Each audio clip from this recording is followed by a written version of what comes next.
Uma jovem humilde aceita um contrato de casamento com um milionário impiedoso para salvar o que resta de sua família, o que ela não achava. Antes de começar a história, comente aqui embaixo de qual cidade você está assistindo esse vídeo. Não se esqueça de se inscrever no canal e deixar o like. Boa história a todos.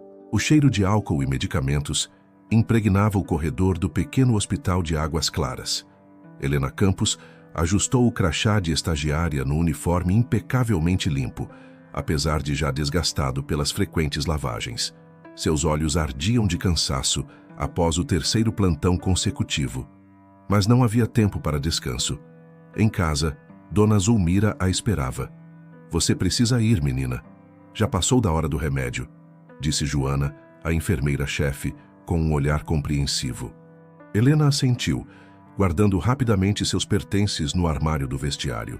O relógio marcava 19h43 e o último ônibus para seu bairro sairia em 15 minutos. Correu pelas ruas de paralelepípedos que caracterizavam o centro histórico de Águas Claras, uma cidade que vivia dividida entre seu passado colonial e a modernidade que chegava a passos lentos. A casa simples onde morava com a avó ficava no extremo oposto ao hospital, no bairro Colina Verde. Dona Zulmira tossiu ao ouvir a porta abrir. "Trouxe seu remédio, vó", disse Helena ofegante, depositando sobre a mesa uma pequena caixa de comprimidos que havia consumido quase metade de seu salário como estagiária. A idosa sorriu com dificuldade. "Não precisava correr tanto, minha filha." Enquanto preparava um chá de erva cidreira colhido do pequeno jardim nos fundos da casa, Helena revisava mentalmente suas contas. O aluguel atrasado, as parcelas do material universitário e agora o novo tratamento que o Dr. Mendes havia prescrito para Dona Zulmira. R$ 3.800 por mês, durante 6 meses. Uma fortuna impossível para uma estudante de enfermagem que ganhava um salário mínimo como estagiária. "Vamos dar um jeito", murmurou para si mesma, como um mantra que vinha repetindo desde que perdera a mãe e fora criada pela avó, sua única família. Na manhã seguinte, ainda no hospital, Helena organizava prontuários quando ouviu burburinhos no corredor. Um homem alto, de terno impecável e postura imponente, caminhava acompanhado pelo diretor do hospital, que gesticulava excessivamente, claramente nervoso. "É ele, o Rodrigo Almeida", sussurrou uma técnica de enfermagem ao seu lado. "Dizem que veio avaliar o hospital para uma possível aquisição pela Almeida Healthcare." Helena observou discretamente. Rodrigo Almeida era famoso em todo o Brasil, dono de uma das maiores holdings de saúde privada do país. Seu rosto austero aparecia frequentemente em revistas de negócios, sempre com manchetes exaltando seu império financeiro e criticando sua frieza emocional. O que ninguém esperava era que ele parasse justamente diante da estação de enfermagem onde Helena trabalhava.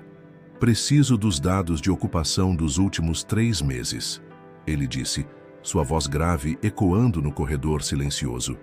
Helena, sendo a única disponível naquele momento, abriu o arquivo no computador com mãos ligeiramente trêmulas. Enquanto imprimia os relatórios, sentiu o olhar analítico de Rodrigo sobre ela. "Você é estudante?", perguntou ele, notando seu crachá diferenciado. "Quinto período de enfermagem, senhor", respondeu, entregando-lhe as folhas impressas. Algo no modo atento como ela organizara os dados pareceu captar o interesse dele. Antes de se retirar, Rodrigo deslizou um cartão sobre o balcão. "Meu escritório. Amanhã, às 14h, tenho uma proposta que pode interessar a você." Aquela noite, Helena mal conseguiu dormir. A consulta com o médico de Dona Zulmira havia sido devastadora. Sem o novo tratamento, sua avó teria apenas alguns meses de vida. E agora, este estranho convite do homem mais poderoso da saúde privada no Brasil. No dia seguinte, precisamente às 14h, Helena aguardava na antessala do luxuoso escritório temporário que Rodrigo Almeida havia estabelecido em Águas Claras. Vestindo seu melhor conjunto, ainda assim simples demais para aquele ambiente, ela tentava controlar a ansiedade. "Ele vai atendê-la agora", anunciou a secretária com um olhar curioso. O escritório era uma sala ampla, com janelas do chão ao teto, que ofereciam uma vista privilegiada da cidade. Rodrigo estava de pé observando a paisagem quando ela entrou. Helena Campos, ele disse, virando-se. Obrigado por vir. Tenho uma proposta para você. E então, sem rodeios, ele explicou. Precisava de uma esposa temporariamente para atender a uma cláusula do testamento de seu avô. Um casamento de 1 ano, sem envolvimento íntimo, apenas formalidades sociais. Em troca, R$300 mil. Por que eu? Perguntou Helena, atordoada. Por que você não tem conexões no meu mundo? Porque observei como trabalha, eficiente e discreta. E porque precisa desesperadamente de dinheiro para salvar sua avó. A mansão dos Almeida, em Belo Horizonte, parecia saída de um filme. Colunas imponentes, jardins perfeitamente cuidados e uma equipe de funcionários que se movia com disciplina militar. Helena observava tudo pela janela do carro que a trouxera após a cerimônia de casamento. Um evento rápido e frio no cartório, com apenas testemunhas contratadas. Seu quarto fica na ala leste, explicou Rodrigo, conduzindo-a pelo saguão de mármore. O meu na ala oeste. Assim manteremos nossa privacidade. 2 dias depois de instalar-se na mansão, Helena enfrentaria seu primeiro desafio. Um jantar com Sofia Almeida, a matriarca da família e presidente do conselho da holding. A mulher de 60 anos e postura aristocrática a examinou dos pés à cabeça quando entrou na sala de jantar. Então é esta a moça que escolheu, Rodrigo? Sofia comentou com desdém mal disfarçado. Interessante, escolha. Helena sentiu o rosto queimar, mas manteve-se firme. É um prazer conhecê-la, senhora Almeida. O jantar transcorreu em um clima tenso, com perguntas sutilmente ofensivas disfarçadas de curiosidade educada. Quando Sofia deixou escapar uma observação sobre pessoas que se casam por dinheiro, Helena finalmente reagiu. Com todo respeito, senhora Almeida, escolhas motivadas por dinheiro parecem ser tradição nesta família. A diferença é que eu admito minhas motivações. Um silêncio sepulcral tomou conta da sala. Para sua surpresa, Rodrigo esboçou algo próximo de um sorriso. O primeiro que ela via desde que o conhecera. Nas semanas seguintes, Helena adaptou-se à rotina daquela nova vida. Durante o dia, frequentava aulas na universidade que Rodrigo havia providenciado para ela em Belo Horizonte. À noite, cumpria suas obrigações sociais como esposa do bilionário, sempre sob o olhar vigilante da sociedade mineira que especulava sobre seu repentino casamento. Todo final de semana, Helena viajava para Águas Claras para visitar Dona Zulmira, agora instalada em um confortável apartamento com enfermeira particular, parte do acordo com Rodrigo. Sua avó, que conhecia a verdade por trás do casamento, era a única que percebia as pequenas mudanças no comportamento da neta. Você fala diferente quando menciona ele, observou Dona Zulmira durante uma dessas visitas. Não seja boba, vó. É apenas um acordo comercial. Mas não era tão simples. Aos poucos, momentos de genuína conexão começavam a surgir entre o casal. Uma noite, encontrando Helena na biblioteca da mansão, Rodrigo sentou-se para uma conversa que se estendeu até a madrugada. Ele falou sobre a pressão de comandar um império empresarial construído por seu avô. Ela compartilhou sonhos de um dia abrir uma clínica comunitária em Águas Claras.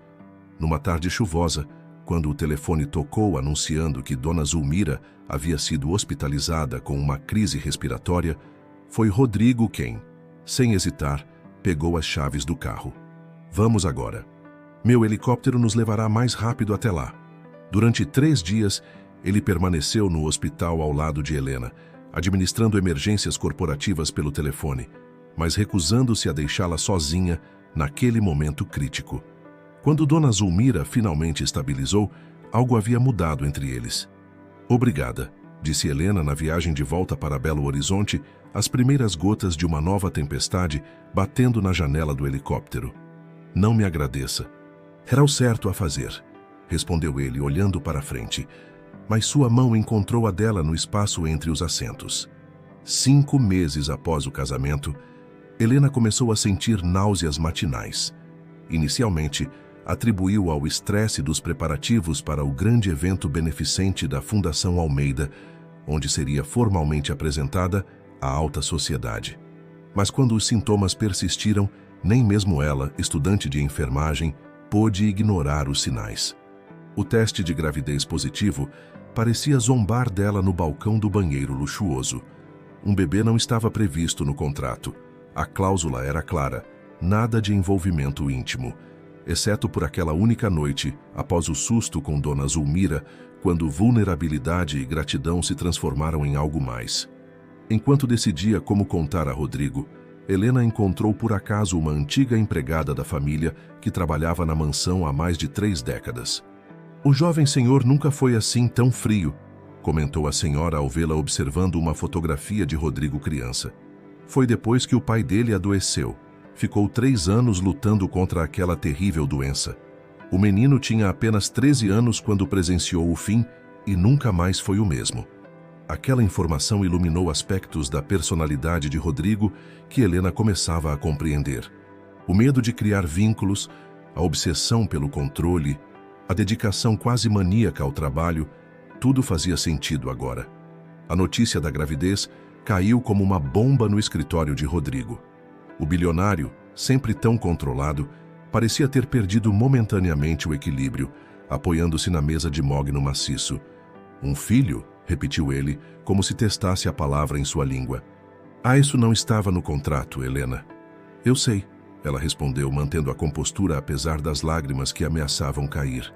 "Entendo se quiser anular nosso acordo." O silêncio que se seguiu foi ensurdecedor. Rodrigo caminhou até a janela, costas voltadas para ela, os ombros visivelmente tensos sob o terno italiano. "Não", disse finalmente. "Um contrato é um contrato. Adicionaremos uma cláusula sobre a criança." Era a resposta que Helena temia, fria, calculista, tratando seu filho como uma linha em um documento legal. Nos dias seguintes, ela notou como Rodrigo evitava sua presença, chegando cada vez mais tarde em casa e saindo antes do amanhecer. Quando o brilho inicial da notícia da gravidez se dissipou para Dona Zulmira, a idosa percebeu a tristeza nos olhos da neta. "Ele tem medo, minha filha", disse a sábia senhora durante uma visita de Helena. "Homens como ele constroem fortalezas ao redor do coração porque um dia sentiram muita dor." Enquanto isso, Sofia Almeida intensificava sua campanha para afastar Helena da família. Convidou-a para um almoço no clube mais exclusivo de Belo Horizonte, onde, acidentalmente, Helena ouviu uma conversa em que Sofia comentava com amigas sobre a oportunista que engravidou de propósito para garantir a herança Almeida. As semanas passaram tensas, com Helena dividida entre Belo Horizonte e Águas Claras. Com 4 meses de gravidez, ela finalmente confrontou Rodrigo após mais um jantar silencioso. "Seu filho merece mais do que um pai que nem consegue olhar para a barriga da mãe", disse ela, lágrimas finalmente escapando. "Eu não planejei isso, mas aconteceu. E se você não consegue ver além desse contrato maldito, talvez seja melhor eu ir embora quando o bebê nascer." As palavras pareceram atingir Rodrigo como um tapa. Pela primeira vez, ele realmente a olhou. Não como uma cláusula contratual, mas como a mulher que carregava seu filho. "Meu pai passou 3 anos em uma cama, desperdiçando lentamente enquanto eu observava impotente", confessou ele, sua voz quebrando. "Quando ele partiu, minha mãe trancou-se em seu luto e eu me vi sozinho aos 13 anos, administrando não apenas minha dor, mas também a Império Almeida que repentinamente pesava sobre meus ombros." Helena aproximou-se, tocando seu braço hesitantemente. "Você não está sozinho agora." Aquela noite marcou uma transformação. Nos dias seguintes, Rodrigo começou a aparecer nas consultas de pré-natal, fazendo perguntas aos médicos, comprando livros sobre paternidade. À noite, lia em voz alta para a barriga de Helena, embora ainda mantivesse uma distância física segura, como se temesse que qualquer aproximação excessiva pudesse machucar a ambos. Porém, quando tudo parecia caminhar para um desfecho mais harmonioso, o passado de Rodrigo voltou a assombrar o casal. Marcelo Guerra, um rival nos negócios que perdera uma disputa por uma rede de hospitais para Rodrigo, publicou em um tabloide de grande circulação a íntegra do contrato de casamento, obtido através de um funcionário corrupto do escritório de advocacia que o redigira. A manchete sensacionalista era devastadora: o casamento de mentira do bilionário da saúde. O escândalo explodiu justamente na véspera do importante lançamento de ações da nova subsidiária internacional da Almeida Healthcare. Sofia foi a primeira a telefonar. Rodrigo, os investidores estão em pânico. O conselho está exigindo uma explicação. Você precisa fazer algo, e rápido. Encurralado entre a pressão corporativa e sua incipiente conexão emocional com Helena e o bebê, Rodrigo tomou uma decisão que julgou proteger a todos. Naquela noite, no escritório de casa, ele expôs seu plano. Helena, preciso que você volte para Águas Claras temporariamente. Ficaremos separados até que o escândalo passe e eu estabilize a situação com os investidores. É pela segurança de vocês dois. O rosto de Helena empalideceu. Você está me mandando embora? Estou tentando proteger vocês. Tenho inimigos poderosos que agora sabem que você é meu ponto fraco. Seu ponto fraco? Ou sua vergonha? As palavras pairaram no ar como adagas. Rodrigo não respondeu, mas seu silêncio foi resposta suficiente. Na manhã seguinte, Helena partiu para Águas Claras, deixando apenas uma nota. Quando você decidir se é um homem de contratos ou um homem de família, sabe onde me encontrar. De volta à sua cidade natal, Helena retomou o estágio no hospital local. Seu corpo mudava rapidamente, e com ele crescia sua determinação de criar seu filho com dignidade, com ou sem Rodrigo. Dona Zulmira, agora recuperada graças ao tratamento que o dinheiro de Rodrigo proporcionara, tornou-se seu principal apoio. Em Belo Horizonte, Rodrigo enfrentava a pior crise de sua carreira. As ações despencaram, investidores retiraram capital, e o conselho, liderado por Sofia, questionava sua capacidade de liderança após o escândalo. Noites sem dormir seguiam-se a dias de negociações tensas. Um mês se passou sem notícias de Rodrigo. Helena mantinha a rotina entre o hospital e o cuidado com Dona Zulmira, tentando não pensar no homem que, contra todas as probabilidades, havia se infiltrado em seu coração. Com 6 meses de gravidez, já sentia os primeiros movimentos intensos do bebê, especialmente quando o pequeno jardim dos fundos da casa onde cultivava hortelã e alecrim. Foi numa tarde de domingo, enquanto aguava suas ervas medicinais, que um barulho de carro chamou sua atenção. Um veículo que certamente não pertencia a Águas Claras. Muito luxuoso, muito imponente. Helena congelou ao ver Rodrigo saindo dele, não com seu habitual terno impecável, mas com roupas simples, jeans e camisa branca. Parecia diferente, mais magro, com olheiras profundas e uma barba de alguns dias. Ele parou ao vê-la, como se subitamente perdesse a coragem ensaiada durante a viagem. "O que está fazendo aqui?" perguntou Helena, apoiando as mãos na barriga proeminente. Rodrigo deu alguns passos hesitantes e então, para completo espanto dela, ajoelhou-se no chão de terra do jardim, sujando seu jeans importado. "Eu estava errado", disse ele, sua voz embargada.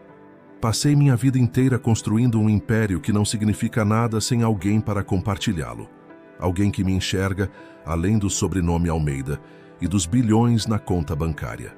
Helena permaneceu em silêncio, as palavras presas na garganta. "Renunciei à presidência da holding", continuou ele. "Sofia assumiu temporariamente enquanto o conselho decide o próximo CEO. Vendi minha participação majoritária, mantendo apenas o suficiente para garantir estabilidade para nossa família." "Nossa, família!" repetiu Helena, incrédula. "Se você ainda me aceitar", respondeu ele, tirando do bolso não uma caixa de joias como seria típico, mas um pequeno envelope. "Não é um contrato, é uma escritura. Comprei o antigo casarão abandonado próximo ao Hospital de Águas Claras. Quero transformá-lo numa clínica especializada para mães solteiras e seus filhos." Helena sentiu as pernas fraquejarem. "Por quê?" "Porque a vida finalmente me ensinou que contratos não curam corações quebrados.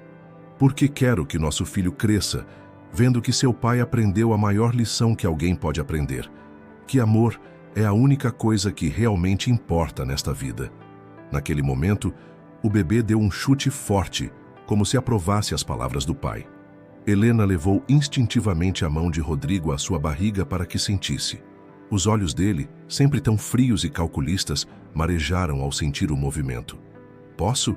perguntou ele, aproximando-se mais. E quando ela assentiu, Rodrigo abraçou sua cintura, apoiando o rosto contra a barriga, murmurando palavras de amor para o filho que crescia ali. Dona Zulmira observava a cena da janela, enxugando discretamente uma lágrima de felicidade. A reconciliação, porém, foi interrompida quando Helena sentiu uma dor aguda e súbita.